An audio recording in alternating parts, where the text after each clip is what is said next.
Jesse Livermore is one of the most dangerous stories in trading, not because he failed, because he won. He won so big that more than a century later, traders still study his name. He made fortunes, lost them, made them again, lost them again. And in 1929, while America was still celebrating one of the biggest stock market booms in history, Livermore took the other side.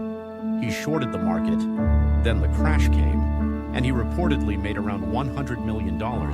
But this is not only a story about winning, it is a warning. Livermore traded in a world completely different from today. No smartphones, no modern platforms, no online brokers, no social media signals, no instant alerts, just price, volume, ticker tape, and instinct. He learned by watching the tape. Every print told him something. Where buyers stepped in, where sellers disappeared, where momentum changed, where the crowd was wrong. Livermore understood one of the deepest truths in trading. Price action is human behavior written in numbers. The market is not just math, it is fear, greed, hope, denial, panic. And Livermore learned to read those emotions before most people understood what was happening. That made him dangerous. By the late 1920s, America was in a speculative fever. Stocks had been rising aggressively. Confidence was everywhere. Ordinary people were entering the market. Leverage was common. The belief was simple: stocks only go up. That belief is always dangerous. Because when everyone believes the same thing, the market becomes fragile. Livermore saw the danger. He saw a market that was stretched, crowded, overconfident, vulnerable. While the public was still buying the dream, he began preparing for the nightmare. He built short positions, carefully, quietly, reportedly using different brokers so the full size of his position would not be obvious. Livermore understood that large traders leave footprints, so he hid his hand and waited. Then the market broke. In October 1929, confidence collapsed, selling accelerated, panic spread. The dream turned into disaster. Investors who believed they were rich watched fortunes disappear. People who had borrowed money were crushed. The market that seemed unstoppable suddenly had no floor, and Livermore was on the other side. His short position became one of the most profitable trades in Wall Street history. He reportedly made around $100 million. But winning during disaster is a strange kind of victory. To traders, he looked like a genius. To the public, he looked like a villain.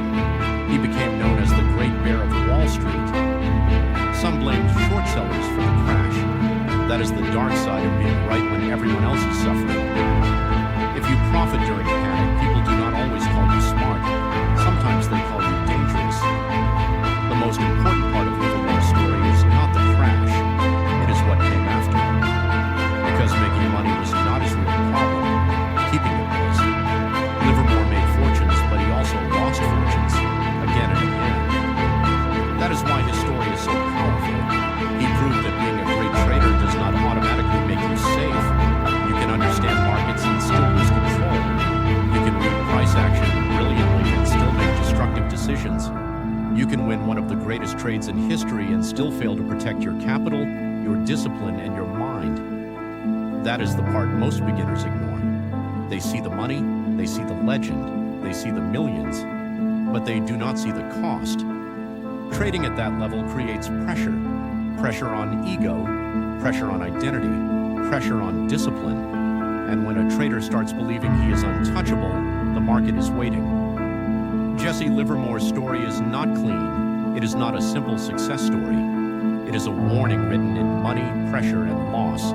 He showed incredible skill, but also extreme vulnerability. He understood markets, but still struggled against himself. And that is the real lesson. The hardest market to master is not stocks, it is not gold, it is not futures, it is yourself. Your fear, your greed, your ego, your need to be right. Livermore saw the 1929 crash before many others accepted the danger. He made one of the greatest trades in history. But his life left a brutal warning. A trader can beat the market and still lose the war. The market can make you rich. But if you do not respect it, it can take everything back. If you want to uncover more legendary trading stories like Jesse Livermore's, make sure to hit that like button and subscribe. The market is always moving. Don't miss the next lesson.